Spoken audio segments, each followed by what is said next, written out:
시편 33편 1절부터 5절까지 함께 읽습니다. 너희 의인들아 여호와를 즐거워하라. 찬송은 정직한 자의 마땅히 할 바로다. 수금으로 여호와께 감사하고 10줄 비파로 찬송할지어다. 새 노래로 그를 노래하며 즐거운 소리로 공교히 연주할지어다. 여호와의 말씀은 정직하며 그 행사는 다 진실하시도다. 저는 정의와 공의를 사랑하시며 세상에 여호와의 인자하심이 충만하도다. 아멘. 지난 시간에는 찬송 생활의 중요성에 대해서 말씀을 찾아가면서 전하였습니다. 찬송을 하나님께 드리는 것이 얼마나 중요한지, 그리고 그 찬송이라는 것은 감사를 담고 있다, 그렇게 말씀드렸습니다.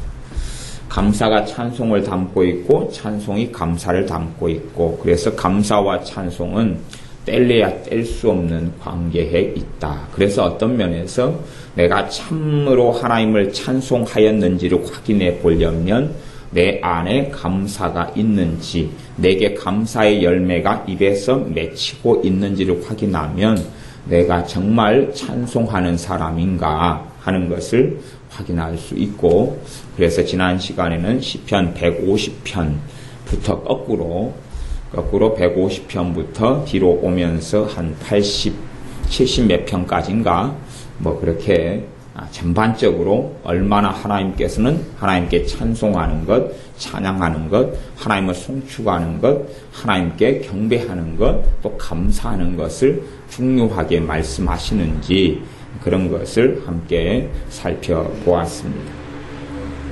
오늘은 찬송 생활의 능력에 대해서 말씀을 살펴보겠습니다. 찬송 생활의 능력에 대해서.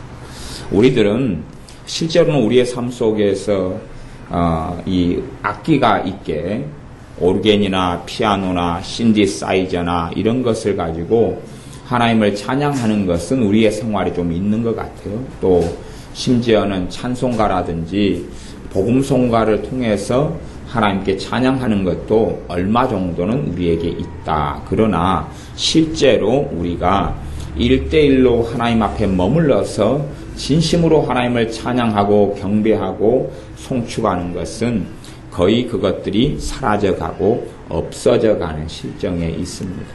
어떤 면에서는 특별히 강조되는 것이 기도 생활이 좀 많이 강조되는 측면이 있습니다. 그러나 실제로 이 시편 1편부터 150편까지에서 기도하고 찬송이 불과 분리의 관계 속에 있습니다. 기도하고 찬양, 기도하고 하나님을 찬송하고 경배하고 찬양하고 감사하는 것하고 기도 생활하고 나누어진 것이 아니라는 사실입니다. 이게 지금까지는 많은 경우에 기도 생활과 찬양 생활을 별개로 다루어 왔고, 실제로 기도해서 응답받는 것을 많이 강조한 것이 사실입니다. 그러나 성경은 기도와 찬양을 별개로 다루지를 않습니다. 그렇기 때문에 사실은 기도 생활이 어려운 이유는 기도를 믿는 사람들이 한 신앙생활을 10년, 5년, 15년, 20년 그렇게 기도 생활을 한 다음에도 기도 생활은 물론 어렵습니다. 그런데 그 어려운 이유다 그러면 찬송 생활이 없기 때문에 기도가 어렵다 하는 것을 저는 지적할 수가 있겠습니다. 무슨 말씀인고 하니, 새가 있으면 새가 두 날개로 날아야지 새가 날 수 있을 거 아니에요? 그런데 한쪽 날개밖에 새가 없다 그러면 한쪽 날개로 퍼덕퍼덕 날려고 그러는데 과연 날 수 있겠느냐, 그런 것입니다. 이동은 하고 움직일 수 있겠지만 한쪽 날개로는 제대로 움직일 수 없는 것처럼 기도와 찬양은 함께 가는 것. 그건 제가 따로 특별하게 말씀을 안 드려도 여러분이 성경에 대한 기본적인 상식만 좀 가지고 있고, 그 상태에서 시편 1편부터 150편까지를 객관적으로 조금만 들여다보신다면 기도와 찬양은 결코 떨어져 있지 않고 함께하고 있다 하는 것을 발견할 수가 있는 사실입니다. 제가 뭐 대단한 신학적인 해석을 하는 문제가 아니라 상식적으로 성경을 살펴보면서 기도와 찬양이 전혀 분리되어 있지 않고 하나로 함께 가고 있는 것을 여러분이 확인하시면서 내 기도 생활에 찬양이 함께하고 내 찬양 속에서 기도하는 것이 반드시 필수적인 것이다 하는 것을 기억을 하셔야 됩니다. 아무리 쌀이 많이 있어도 물과 함께 해야지 밥이란 게 만들어지잖아요. 물론 뭐 쌀을 또 다른 어떤 식으로 막 먹을 수도 있겠습니다만은 정상적으로 밥을 해 먹으려면 쌀하고는 물이 함께 있어서 밥을 하는 것처럼 그렇게 기도라는 것 속에 찬송이 있고 찬송 속에 기도가 있는 것, 그것을 우리가 익숙하게 배워야 됩니다.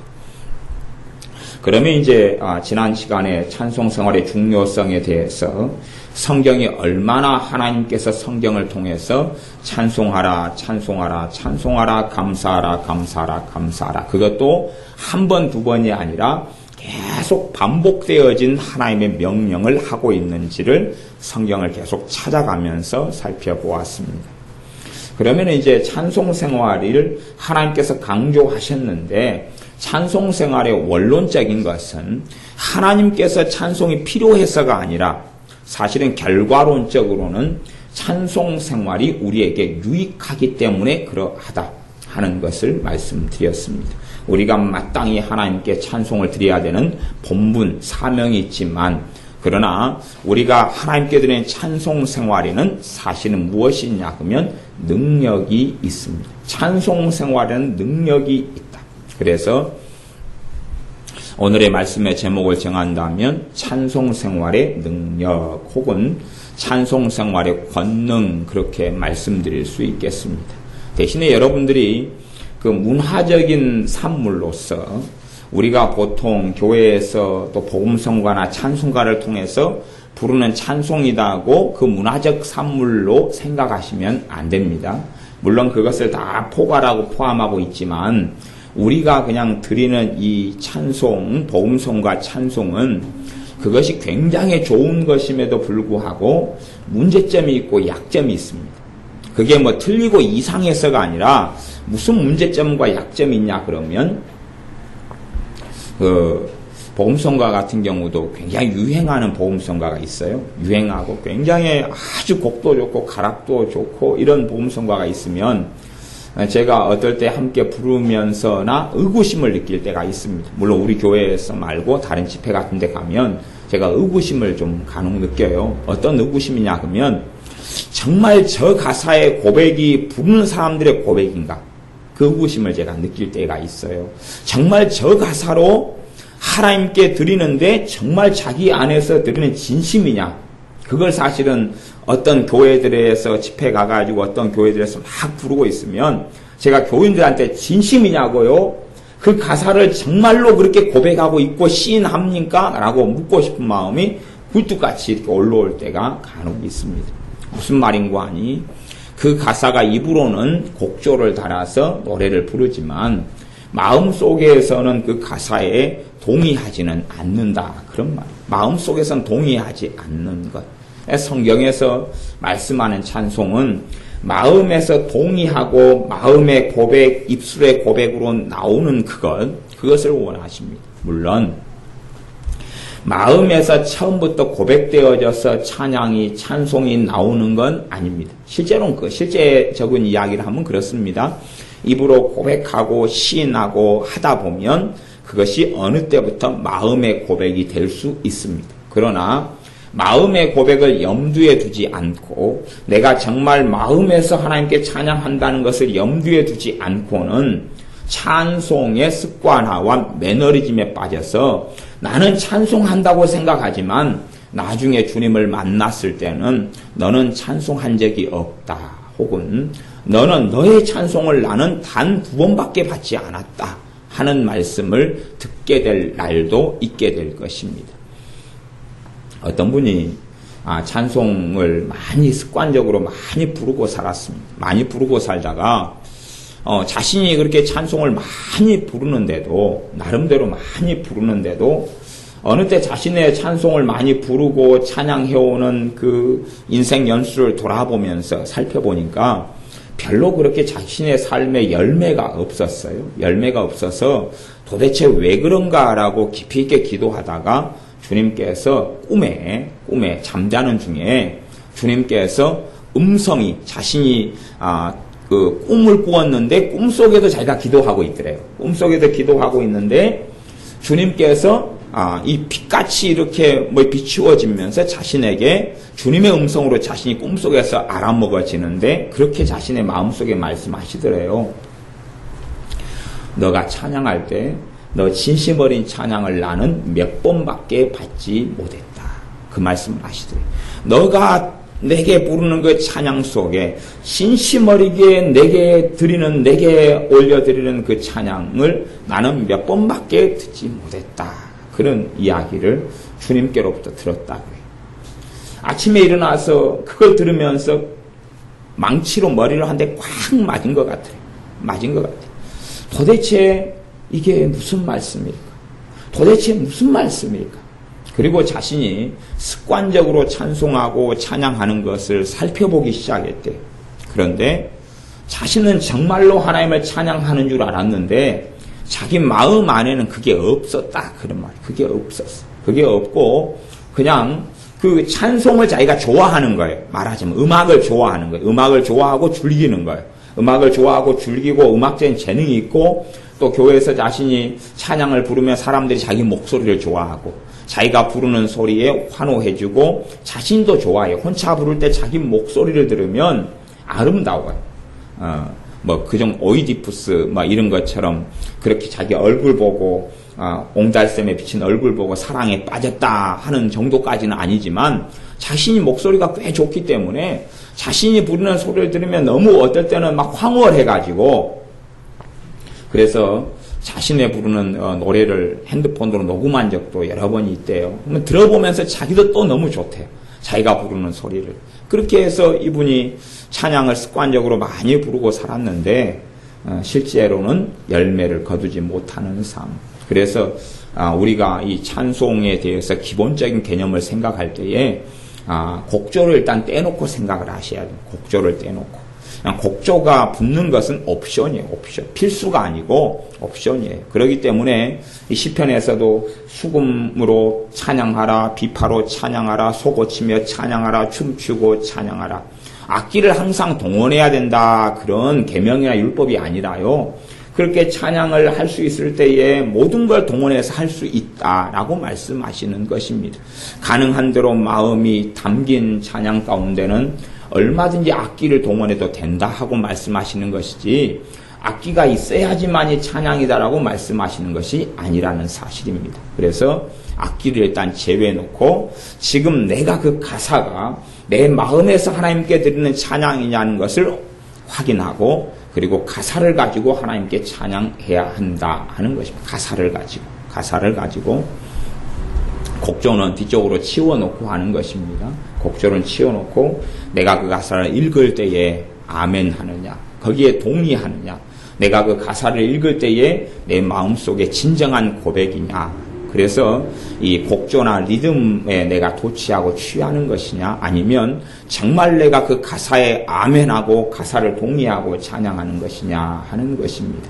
그래서 우리의 삶 속에 찬송 생활은 하나님께서 명령하시고 우리에게 요구하시는 것은 찬송 생활에는 놀라운 능력이 있기 때문에 그렇습니다.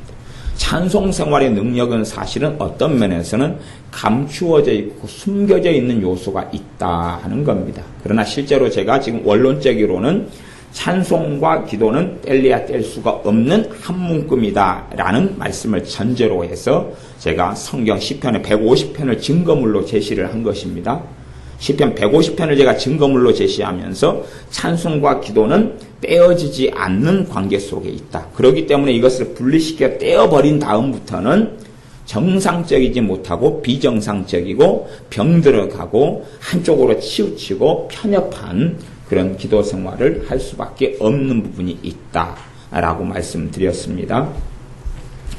이제 일단 오늘 읽었던 시편 33편을 1절부터 5절까지 제가 읽어보겠습니다. 너희 의인들아 여호와를 즐거워하라. 찬송은 정직한 자의 마땅히 할 바로다.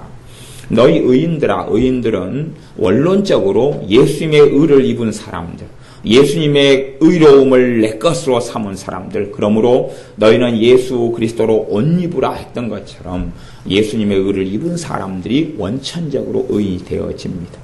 너희 의인들아 여호와를 즐거워하라. 어디에서요? 즐거워하는 건 마음에서 하는 것이죠. 마음에서 하는 것. 마음에서 즐거워하는 마음이 있어서 나오는 게 찬송이라는 것입니다. 찬송은 정직한 자의 마땅히 할 바로다. 어떤 정직한 자요? 내 삶을 돌아보고 환경을 돌아보고 하나님의 은혜를 정직하게 직면하고 돌아보면 하나님을 찬송할 수밖에 없다는 사실입니다. 내 가정을 돌아보고 우리는 사실은 우리가 원망, 불평이 많은 것은 실제로는 정직하게 돌아보지 못했기 때문에 벌어지는 일들이 사실은 많습니다. 정직하게 우리 자신을 하나님 앞에서 돌아본다면 찬송할 수밖에 없다 하는 사실입니다. 그래서 마땅히 찬송은 정직한 자의 할 바로다. 수금으로 여호와께 감사하고 10줄 비파로 찬송할지어다. 얘도 감사하고 찬송을 별로 떼지 않는 관계 속에 있습니다. 물론 10줄 비파든지 6줄 비파든지 3줄 비파든지 악기의 어떤 정확한 악기의 문자적인 의미는 아닙니다.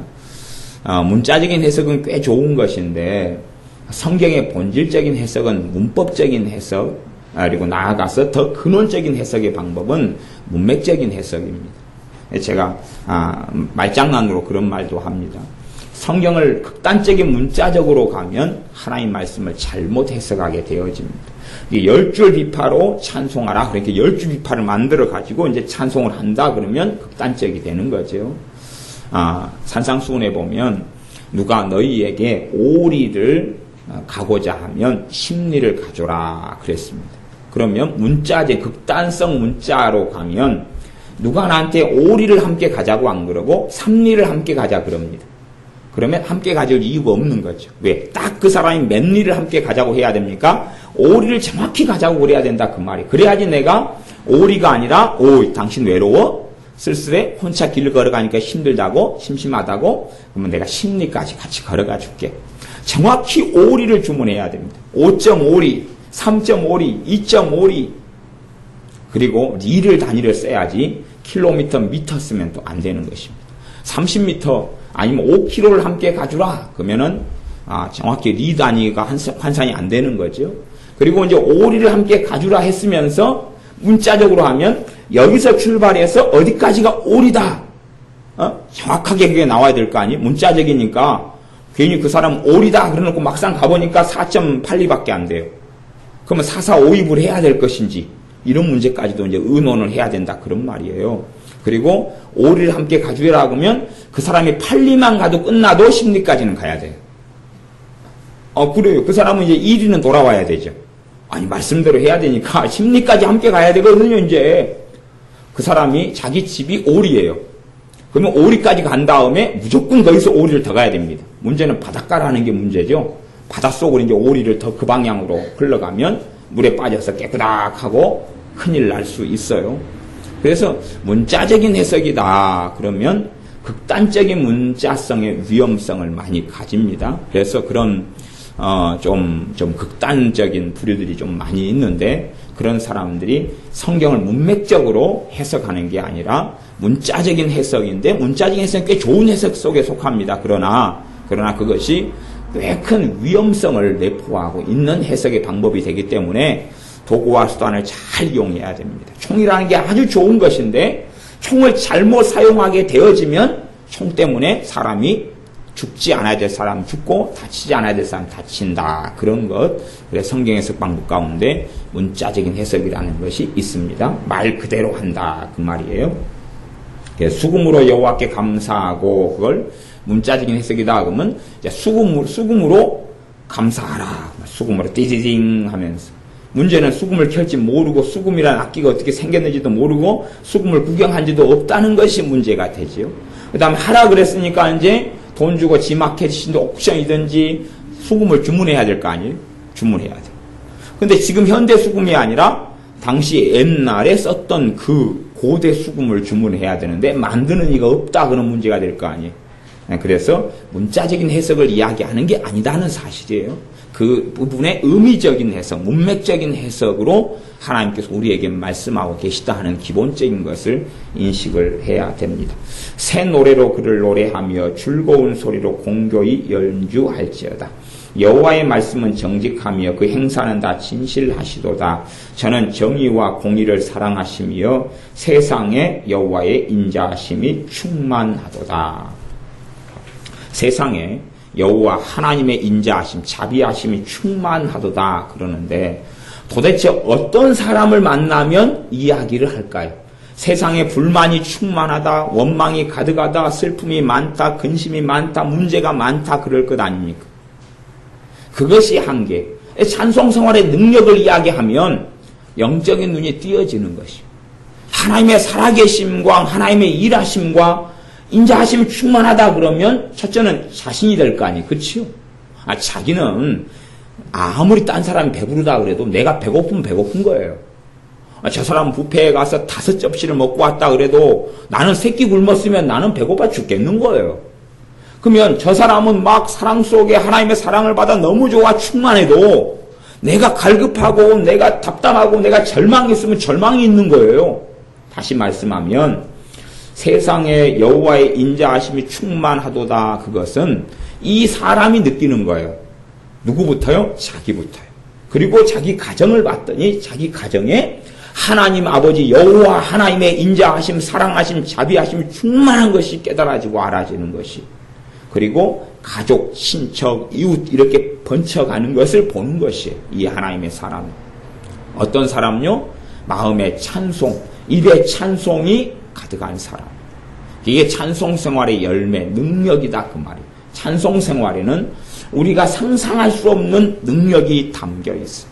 사실은 예배드릴 때 이제 우리 교회는 그렇게 하지 않지만 제가 옛날부터 교회 생활을 여러 교회를 많이 해오면 예배 전에 찬송을 좀 부르고 복음성가를 부르는 것을 표현하기를 준비 찬양, 예비 찬양, 준비 찬양 그렇게 했습니다. 말하자면 찬송을 뭘로 쓰냐 그러면 액서사리로 사용한다 그 말이에요. 예배 전에 액서사리. 그 다음에 찬송을 예배 가운데서 가장 보잘것없는 구성품으로 사용하는데 찬송이라는 것은 보잘것없는 게 아니라 본질 속에, 예배의 본질 속에 속하는 것입니다. 그래서 우리의 삶 속에 이 찬송이라는 것을 찾고 회복을 해야 됩니다. 우리 안에 찬송을 회복해야 됩니다. 그래서 우리는 복음성가를 몇 곡 부르고 난 다음에는 난 찬송했다. 지금 그건 해당사항이 없는 이야기입니다. 찬송가를 몇 곡 예배 때 간혹 20분, 30분, 또 10분 좀 부른 다음에 난 찬송했다. 그것은 저는 교회 때 부르는 찬송을 그렇게 생각합니다. 연습이다. 그렇게 생각해요. 연습이다. 또 교회에서 함께 모여서 말씀이 끝난 다음에 기도를 하는 것은 연습이다. 훈련이다. 그렇게 생각한다. 훈련이다. 그래서 집에서 5분 하고 10분 하고 20분 하고 때로는 30분 기도할 수 있도록 함께 모여 기도할 때는 더 잘 되거든요. 그래서 훈련하는 것이. 그 다음에 예배 시간에 또 교회에서 모여서 함께 예배당에서 모여서 찬송하고 복음성가 부르는 것도 연습이거나 또 훈련이다. 그런 것이 훈련이다. 그런 것이고 실제적으로는 우리가 찬송을 하나님께 드릴 때에 우리의 마음의 상처가 치유가 됩니다. 내가 찬송을 드릴 때에 원수 마귀의 역사가 떠나가고 물러갑니다. 찬송을 내가 부를 때에 하나님의 은혜의 세계가 눈에 펼쳐지고 보여지기 시작합니다. 지금 제가 이야기한 찬송은 복음성과 곡조 가지고 좀 부르고 아니면 찬송과 곡조 가지고 부르는 것을 전제로 이야기하지 않는다 그랬습니다. 내가 가사를 요 말씀의 내용을 가지고 하나님 앞에 내가 이 찬송하는 것이 어렵지 않다. 왜냐하면 이 성경의 150편의 시편 가운데 우리에게 제시하는 텍스트가 굉장히 많이 나와 있기 때문에 그렇다 제가 말씀을 지난 시간에 드렸습니다. 그래서 이 하나님의 사람은 여호와 하나님은 정의와 33편 5절에 공의를 사랑하시며 저는 정의와 공의를 사랑하시며 이 세상의 뉴스를 보거나 미디어를 보거나 미디어 속에가 불평, 불의, 원망 가득한데 이 사람의 눈에는 하나님은 정의와 공의를 사랑하신다. 그 하나님께서 이 땅을 통치하신다는 것이 눈에 보이는 것이. 눈에 보인다 그 말이에요. 그렇기 때문에 고백하고 인정하고 선언하는 것이. 그러나 찬송 속에 들어가지 않는 사람은 그게 보일 수가 없는 거예요. 보일 수 없어. 이 땅을 지배하고 다스리는 것은 세상이고 권력자들이고 또 말하자면 유전무죄. 돈이 있으면은 무죄고 돈이 없으면 유죄가 되는 세상이다라고 생각한다. 그런 말이에요. 전혀 그래서 믿는 사람들도 안에가 불평이 가득하고 원망이 가득하고 분노가 가득하고 그냥 왜 이 딴 세상 뒤집어져 엎어버려야 되겠다 막 그런 것들이 가득하는 것은 그의 마음이 하나님과 거리가 멀다 하는 것입니다. 말하자면 법치사회가 현 사회인데 성경시대에나 그 전시대에나 지금 이전 시대에는 지금보다 법이 지켜지지 않고 법 자체가 존재하지 않았던 사회 속에 수천 년을 살아왔습니다. 그렇기 때문에 당시에 살던 사람이 겪었던 불이라는 것은 지금 우리가 겪는 것의 1000배, 10,000배 이상인 것이지 그런 것이지 우리보다 훨씬 더 좋은 세계 속에 경험한 이야기를 하고 있는 게 아니라는 사실입니다. 권력자가 자기 마음대로 사람을 죽이고 살리고 빼앗을 재산을 빼앗고 그렇게 할 수 있는 사회 속에서 하는 말씀이 되어집니다. 그 다음에 이제 쭉 말씀을 넘어와서 이제 그러면 5절부터 6절로 넘어가 보겠습니다. 6절 여호와의 말씀으로 하늘이 지음이 되었으며 그 만상이 그 입기운으로 이루었도다. 하나님의 말씀으로 다 지어졌다. 그리고 9절 저가 말씀하심에 이루었으며 명하심에 경고히 섰도다. 8절 온 땅은 여호와를 두려워하며 세계의 모든 거민은 그를 경외할지어다. 자요, 지금 앞에가 전제가 뭘로 시작했습니까? 찬송으로 시작했죠. 감사로 시작했죠. 그렇기 때문에 이 사람의 눈이 열려가는 것입니다. 열려가고 온 세계는 온 땅은 8절에 여호와를 두려워하며 세계의 모든 거민은 그를 경외할지어다. 왜 이런 선포가 나오냐 그러면 찬송을 하다 보니까 하나님에 대한 경외함이 자신 안에서 생기기 시작하기 때문에 그렇습니다. 하나님에 대한 경외함이 생기기 시작하기 때문에 자신만이 아니라 온 세상이 하나님을 경외하고 경배하기를 원하며 선포하고 있는 것입니다. 또 저가 말씀하심에 이루었으며 하나님의 말씀에 대한 무엇이 생겨나기 시작합니까? 믿음이 생겨나기 시작합니다. 하나님이 말씀하심에 그 말씀이 그대로 이루어졌다 하는 사실입니다. 그래서 믿음이 생겨나고 역사하기 시작합니다. 명하심에 경고히 섰도다. 여호와께서 열방의 도모를 폐하시며 민족들의 사상을 무욕해 하시도다. 12절 여호와로 자기 하나님을 삼은 나라 곧 하나님의 기업으로 빼신바된 백성은 복이 있도다. 하나님의 백성들, 예수를 믿는 사람들, 하나님을 섬기는 사람들이 무엇이 있다는 걸 깨닫고 확신합니까? 복이 있다는 것. 복이 있다는 것. 하나님의 복이 있다는 것. 왜? 찬양할 때에. 그렇기 때문에 우리의 삶 속에 찬양이 그쳐지고 사라져버리고 없어져 버리면 영적인 눈들이 닫혀져 버린다는 것을 거꾸로 알 수가 있습니다. 지금 제가 지금 33편만 가지고 하지만은 앞과 뒤에는 무수하게 많은 본문과 구절들이 있습니다. 그래서 앞에 찬양으로 출발했던 건 그냥 기도할 때에 앞에 찬양했다. 찬양으로 기도를 열었다. 찬송으로 기도를 열었다. 그런 이야기를 제가 하고 있는 게 아니고 본문도 그런 이야기 하고 있는 게 아닙니다. 우리는 우리의 몸에 배인 습관으로 성경을 자꾸 해석하려는 경향을 가집니다. 그래서 우리가 예배 전에 준비 찬양을 불렀으니까 준비 찬양이라고 착각하고 그 다음에 앞에도 우리가 했던 스타일로 그냥 찬송한 거구나. 그 다음에 이제 그 다음 내용이 나왔겠지. 아니 그게 아니고요. 찬송이 가득 차니까 이 사람에게 성령 하나님의 역사하심과 은혜 주심과 영적인 눈을 열어주심이 나타나가지고 이 하나님의 말씀들 속에 하나님의 은혜 속에 깊이 있게 들어가고 있는 찬송의 능력이 나타나서 맺어지는 열매들 가운데 나오는 이야기다 하는 것을 여러분이 기억하시고 살펴보시라 그 말입니다. 그래서 자신에게, 자신이나 하나님의 백성에게 복이 있다는 것을 깨닫습니다. 많은 사람들은 그렇게 우리 교회도 소풍 갈 때 되면은 보물찾기 하면은 아이고 내가 뭐가 되려고, 내가 내 손에 그런 것을 찾을 수 있으려고, 내가 무슨 좋은 낙을 보려고, 내가 무슨 좋은 꼴을 보겠느냐, 그냥 큰 문제 없이 자식이 사고 안 치고 살아도 다행이다. 내가 이렇게 지겨운 날들을 언제까지 살아야 되냐, 하루하루 사는 게 고해다 고해. 그런 이야기를 예수를 믿는 사람이 많이 하고 살아갑니다. 그런 사람을 살펴보고 들어가면 그 사람의 삶 속에 없는 게 있어요. 없는 게. 이걸 두 가지로 설명한다 그러면 찬송과 감사가 없어요. 하나로 설명한다면 찬송이 없어요. 그 사람 안에 찬송이 없어요. 그렇기 때문에 그 사람 마음속에 절망과 한탄과 근심으로 가득 차고 하나님의 살아계신 능력을 체험하지 못합니다. 실제로 예수를 믿는다 하는 많은 사람들이 하나님의 권능을 거의 체험하지 못합니다. 아이러니에요. 아주 딜레마입니다. 딜레마예요. 용광로 속에 사람을 집어넣어 버릴 수도 없고, 하나님의 권능과 하나님의 은혜를 거의 체험하지 못해요. 그냥 습성적으로 이제 살 뿐이에요. 안 죽어서 살고, 지겨워도 예배당에 가야 되니까 습관적으로 가는 그러한 웃기는 일들 속에 들어갑니다. 살펴보면 찬송이 없어요. 그래서 어떤 사람이 하나님의 은혜가 약해져가 없어져 가느냐, 그리고 살펴보면 찬송이 없어요. 어떤 사람이 하나님의 강력한 살아계신 능력과 은혜를 체험하지 못하느냐, 살펴보면 찬송이 없어요. 기껏해야 찬송도, 아이고, 제가 나이 드신 분한테 이야기하면, 난 찬송가를 부를 줄 몰라가지고, 몰랐어요. 성경에 그걸 찬양이라고 한 적이 없잖아요.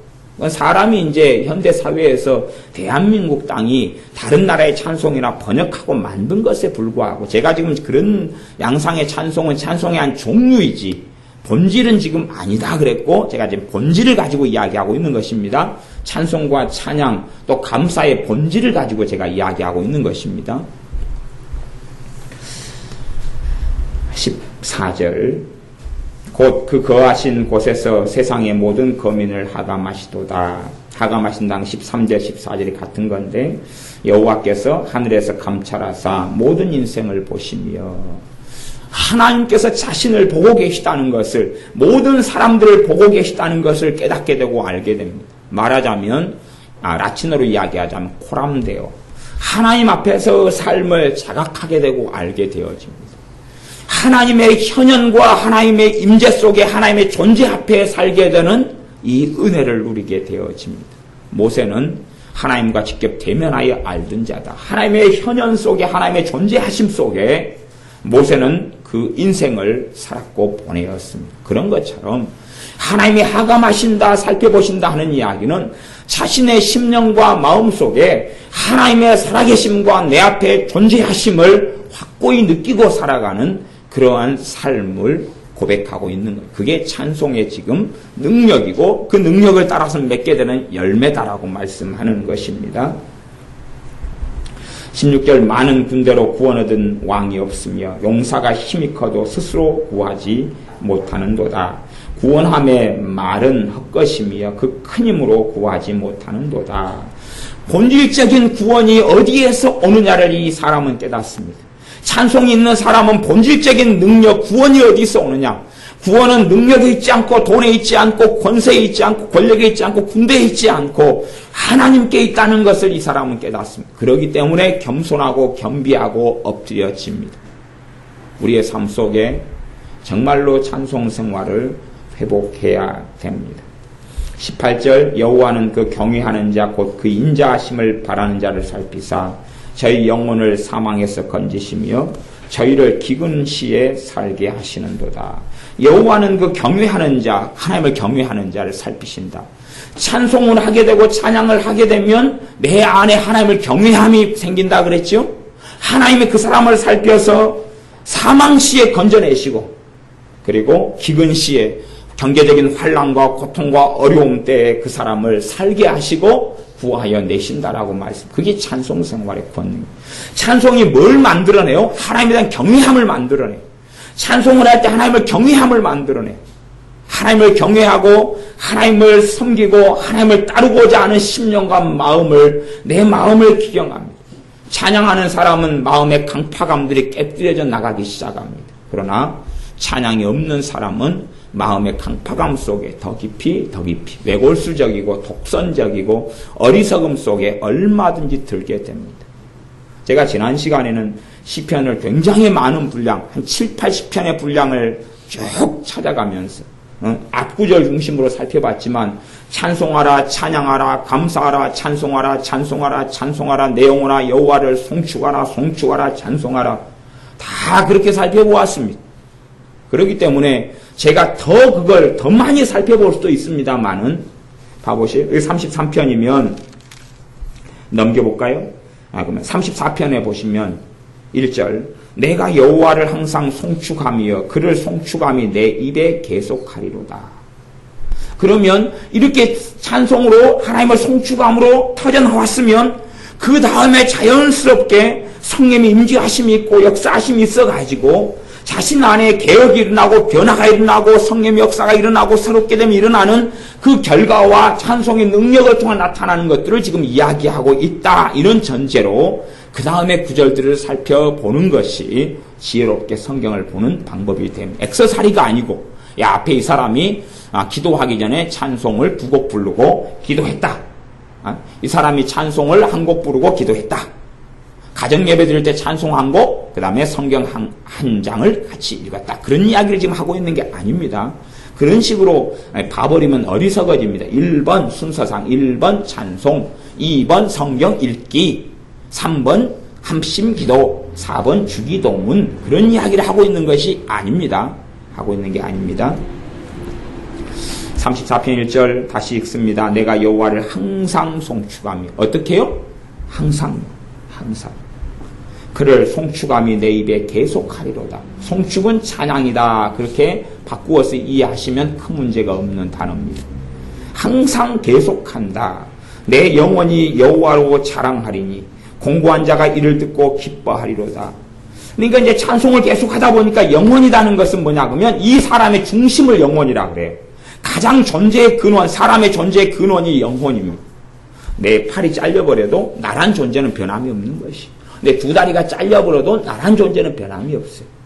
단지 내가 마음의 절망을 좀 품을 수 있고 내가 실망할 수 있고 등등 하지만 내 영혼은 그런다고 잘리지 않는다. 그 말입니다. 그래서 영혼이 사람의 본질인데 여호와로 자랑하리니, 하나님을 찬송하게 될 때 하나님을 자랑하게 됩니다. 왜 자랑합니까? 자신의 능력이고 힘이고 피난처고 이것이 확고하게 믿어지기 때문에 하나님을 자랑합니다. 어떤 사람이 신앙생활을 10년을 하는데 하나님을 별로 그렇게 믿는데 자랑하지 않아. 자기 마음속에 자랑스럽지가 않아. 그런 신자들은 굉장히 많습니다. 왜 그런가? 그리고 이 파헤쳐 들어가면 뭔가 하나님으로부터 받았다고 할 만한 것이 없거든요. 아니, 예수님 믿고 구원받았다. 그렇게는 생각해도 실제 그 삶 속에 하나님의 살아계신 권능과 능력을 체험한 게 거의 없는 것이. 그러니까 하나님을 자랑스러워하지 않아요. 하나님께서 내 아버지시다 하는 그 충만한 자랑이 없어요. 대부분의 신자들이 그렇습니다만은 사실은 하나님으로부터 자랑하고 그 능력을 체험하려면 무엇이 있어야 됩니까? 찬송이 있어야 되는데 그게 없으니까 그렇지. 없으니까 그렇지. 이건 지금 하나님으로부터 온 명령입니다. 하나님의 명령에는 순종입니다. 순종이 제사보다 낫다 그랬어. 하나님께 순종하는 것이. 그러나 하나님의 이 명령은 우리를 괴롭게 하려고 우리에게 주신 게 아닙니다. 우리를 힘들게 하려고 주신 게 아니에요. 우리를 자유케 하시며 하나님의 은혜 속에, 하나님의 보호 속에, 하나님의 권능 속에 하나님의 능력을 누리고 체험하고 살기 위하여 하나님이 주신 명령이에요. 그렇기 때문에 어떠한 명령보다 계속하여 반복하여 많이 나옵니다. 실제로 여러분들이 깜짝 놀라실 만한 것은 창세기부터 요한계시록까지 기도하라 기도하라 기도하라 이걸 찾아보시면 많이 없습니다. 생각외로 쉬지 말고 기도하라, 무시로 성령 안에서 깨어있어 기도하라, 너희가 한시도 깨어있어 기도할 수 없더냐, 그런 말씀들이 있지만 여러분이 생각외로 많은 것 같지만 전반적으로 찾아보면 찬송하라, 송축하라, 감사하라에 비해서는 아무것도 없어요. 어떤 시편은 여러 편이 그렇습니다만은 그냥 한 시편이 끝날 때까지 구절마다 한 구절 두 구절마다 감사하라 감사하라 감사하라 감사하라 감사하라. 그래서 한 시편을 찾아보면 수십 번이 감사라는 명령을 담고 있습니다. 그러나 여러분이 어떠한 성경을 찾아보십시오. 그러면 한 성경의 한 장이나 시편의 한 편 안에 기도하라는 명령을 10번 이상 담고 있는 게 어디 있는가 찾아보십시오. 기도하라 기도하라 기도하라 기도하라 기도하라. 아니 없습니다. 없어요. 생각외로 기도하라는 말씀을 저도 기도의 중요성을 항상 말씀드리지만 그러나 직접적으로 기도하라 그런 말씀이 많이 있는 건 사실이지만 하나님께 찬송하라 찬양하라 송축하라 그거에 비하면 상대적으로 아주 적다는 이야기입니다. 그런데 왜 하나님을 찬송하라는 것이 어마어마하게 많은데도 이에 순종하지 않느냐 하는 문제가 됩니다. 왜 이에 순종하지 않느냐? 그런 거 살펴보면 사람들의 착각입니다. 예배당에 모였을 때에 복음송가를 좀 부르고 찬송을 좀 부르니까 난 찬송했다고 생각하는 그건 연습이다니까요. 그건 훈련이다니까요. 그냥 함께 모였을 때 훈련이다니까요. 나머지는 이제 하나님과 나하고 1대1로 해야 된다 하는 것입니다. 진짜는 1대1로. 시험을 볼 때 1대1로 보지 않습니까? 학교에서 공부를 선생님이 가르치는 거 그것으로 끝나는 게 아니라 잘 배웠느냐? 기말고사, 중간고사를 보면서 테스트를 하지 않습니까? 그런 것처럼 실제로 1대1의 관계 속에서 내가 찬송하는 것이 증명되고 입증되는 삶 속에 우리가 들어가야 됩니다. 그래서 3절 34편으로 넘어가 보겠습니다. 34편 3절 나와 함께 여호와를 광대하시다 하며 함께 그 이름을 높이세. 오히려 사람들 초청해가지고 하나님을 높이자고 하나님을 광대하시다 하고 찬송하고 경배하자고 초청합니다. 왜? 자기 안에 그것이 가득 찼으니까. 피자를 먹은 다음에 아이가 피자가 가득 찬 기쁨이 찼으면 사람을 만나면 뭐 자랑합니까? 피자 먹은 자랑합니다. 그 다음에 엊그저께 31 그 아이스크림 31이 뭐죠? 네, 베스킨 라빈스 31을 그냥 승혜무진이는 2번이나 먹었어요. 2번이나 먹는데 베스킨 라빈스 케이크도 하나 먹고 그다음에 그냥 그 한 통 사가지고 우리가 저녁에 이제 숟가락을 들고 달라들어서 먹었는데 전쟁이 돼 전쟁. 얼마나 그냥 달라들어서 먹었는가. 그래서 하여튼 몇 입 먹으려고 어제 밤에 전쟁을 치렀는데 그래서 10월 31일 날 이제 한탕을 하기로 했어요. 10월 30일 날 사다가 이제 11월 1일 날 먹기로 했어요. 우리 서영이가 31일 날에 없어가지고 울까봐 서영이가 오는 날을 기점으로 해가지고 그때 저녁에 금요일 날 마치고 먹자 그렇게 해서 10월 31일 두고 보자 그렇게 다시 한번 먹어야 되겠어. 이 참 슬픈 것이 그 31 그 아이스크림 한 통 안에가 그게 있거든요. 그 젤리 아이스크림이 있었는데 그 젤리 아이스크림 나는 거 한 개밖에 못 먹었는데 우리 승현이 지금 7개, 8개를 다 먹었다 그러는 거예요. 얼마나 이 심령이 이게 공고해지는지 농담이거든요. 그래서 이 하나님 내가 31을 먹었어요. 베스킨 라빈스를 먹었어요. 이 기쁨이 충만해지면 31 베스킨 라빈스 그런다 그 말이에요. 이게 지금 이 사람이 그렇다 그런 말이에요. 충만해지니까 이렇게 자꾸 말하게 되는 것이. 제가 서울에서 집회를 끝난 다음에 파닭을 먹은 다음에 얼마나 맛있어요. 파닭을 머리털라고 처음 먹었거든요. 그 다음에 내려와가지고요. 한 줄을 파닭만 먹었어요. 밤 11시에 배 나오는 이유가 있고 옆구리가 찌는 이유가 있죠. 월요일날, 그러니까 화요일날 파닭, 수요일날 파닭, 목요일날 파닭. 또 애들이 많으니까 너희들은 2마리 치킨으로 먹어. 싼 거 먹어. 우리는 파닭 먹을 거야, 어른은. 하고 애들은 가라. 너희들은 2마리 치킨 있잖아요. 그건 호식이 치킨 먹이고 우리는 파닭. 또 파닭, 이 파닭 먹고 저 파닭 먹고 요 파닭 먹고 막 종류별로 파닭을 먹어봐. 파닭이 너무 맛있으니까 야, 파닭을 다시 또 먹어봐야 되겠다. 이 사람이 하나님을 찬양하는 게 마음속에 찼기 때문에 초청하는 거예요. 함께 하나님을 여호와는 광대하시다. 하나님은 광대하시다. 함께 하자. 4절 내가 여호와께 구하며 내게 응답하시고 그거 잘 보셔야 됩니다. 지금 찬양이 찬 상태에서 기도하는 것이 응답이 나오는 것이에요. 이게 이해가 되십니까? 내 모든 두려움에서 나를 건지셨도다 그런 거예요.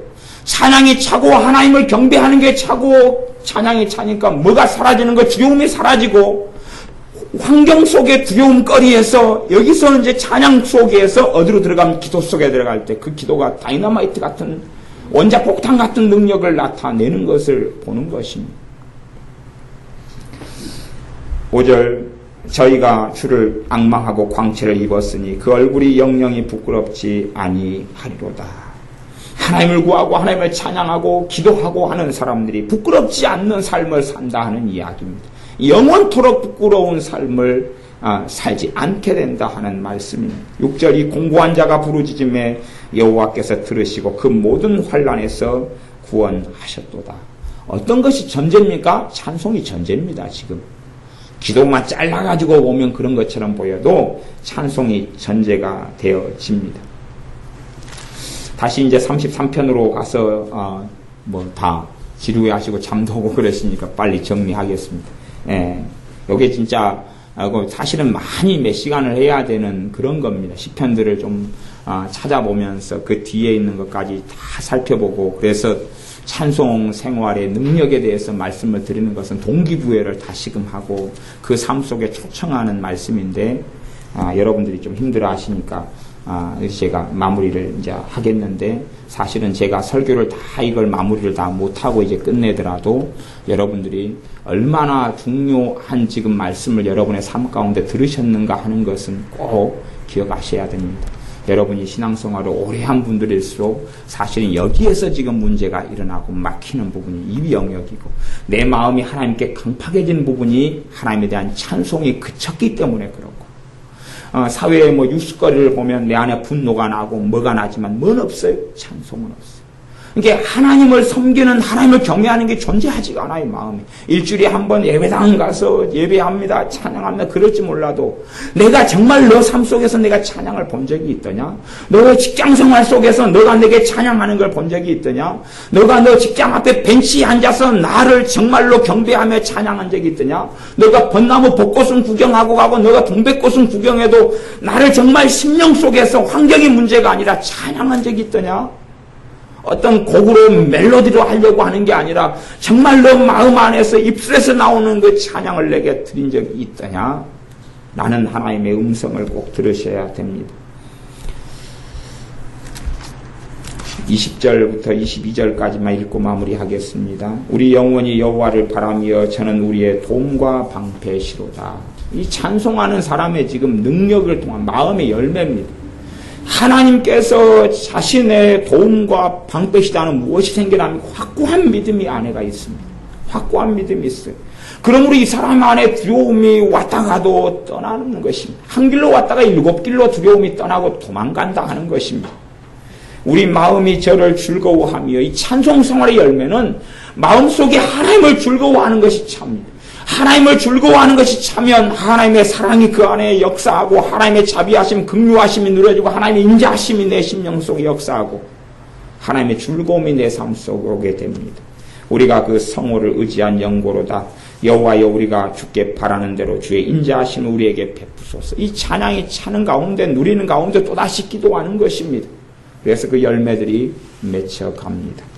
여러분의 삶 속에 또 저의 삶 속에 이 찬송 생활이 얼마나 중요한지, 그다음 찬송 생활이 얼마나 능력이 있는지, 그냥 제가 이렇게 말씀을 전한 다음에는 찬송 생활의 권능에 대해서, 능력에 대해서 1년 안에 말씀을 전하고 그런 일이 별로 없겠죠. 원체 말씀을 전해야 될 주제도 많고 내용도 많고 그래서 여러분이 한번 흘려버리시면 어떨 때는 평생에 들을 수 없기도 하시고 나를 다시금 점검하고 내 입술에 찬양이 없어지고 사라진 것 그런 걸 회개하시면서 주님 앞에 왜 불순종이잖아요. 얼마나 많은 나중에 여러분이 시간 되시면 그냥 시편 1편부터 시편만 1편부터 150편까지 찬송하라 감사하라 송축하라 명령이 몇 번이 나오는지 한번 세어보세요. 그러면 거기서 예를 들어서 저는 안 세어봐서 모르겠습니다. 무진장 많다. 누가 애가 10개밖에 숫자를 못 세니까 한 100개 되는 것은 얼마나 많냐? 예, 아주 많아요. 그런 것처럼 저도 아주 많다는 건 아는데 정확한 숫자는 제가 안 세어봤습니다. 근데 여러분들이 그걸 세어보시면 그 숫자만큼 내가 불순종하고 살아온 것을 알게 되실 것입니다. 하나님의 자녀가 왜 능력이 없느냐? 아니 그 숫자만큼 순종하지 아니한 그 말씀, 어려운 말씀이 아니라 신비로운 말씀이 아니라 뻔히 백일하에 드러나 있는 말씀 말이죠. 그런 것에 대하여 우리가 착각하고 또 순종하지 않고 따르지 않아왔던 것에 대하여 우리 자신을 점검하고 돌이켜야 됩니다. 우리가 모르는 것에 대하여 주님께서 말씀하시기보다는 아는데 착각하고 오해하고 곡해하고 순종하지 않는 것, 사실은 그 속에 하나님의 은혜의 비밀이, 하나님의 능력의 비밀이, 하나님과 함께 동행하는 그 하나님의 비밀이 있습니다. 기도하겠습니다. 아버지 하나님, 우리가 찬송으로 하나님 아버지 앞에 나아가야 함에도 불구하고 우리의 삶에서 찬송이 사라지고 없어져 왔습니다. 우리가 단지 곡조가 붙은 찬송가나 복음송가를 얼마 동안 부르면서 착각하기를 나는 찬송하였다라고 착각합니다. 단지 기도 생활이 하나의 액서사리로 사용하려 하고 예배의 액서사리가 찬송이 되어져 버렸습니다. 그러나 우리가 하나님께 드리는 예배의 본질이 찬송임을, 우리의 삶 가운데 기도와 함께 어떤 의미에서는 기도보다 더 중요한 것이 찬송임을 말씀을 통해 보고 있사오매 우리가 찬송하는 하나님의 자녀들이 되게 하여 주셔서 왜 하나님께서 우리에게 찬송하라고 하셨는지, 얼마나 많이 강조하여 찬송하라고 말씀하신 이유가 우리의 삶 속에 무엇을 주시기 위함이신지, 우리에게 어떠한 은혜와 인자하심, 자비하심을 베풀기 위함이신지를 찬송하는 삶을 통해서 발견하고 누려서 하나님 아버지를 우리의 자랑으로 드러내며 나타내게 하여 주시옵소서. 우리 주 예수님을 우리의 자랑으로 드러내며 나타내는 삶을 살게 하여 주시옵소서. 예수님의 이름으로 기도하옵나이다. 아멘.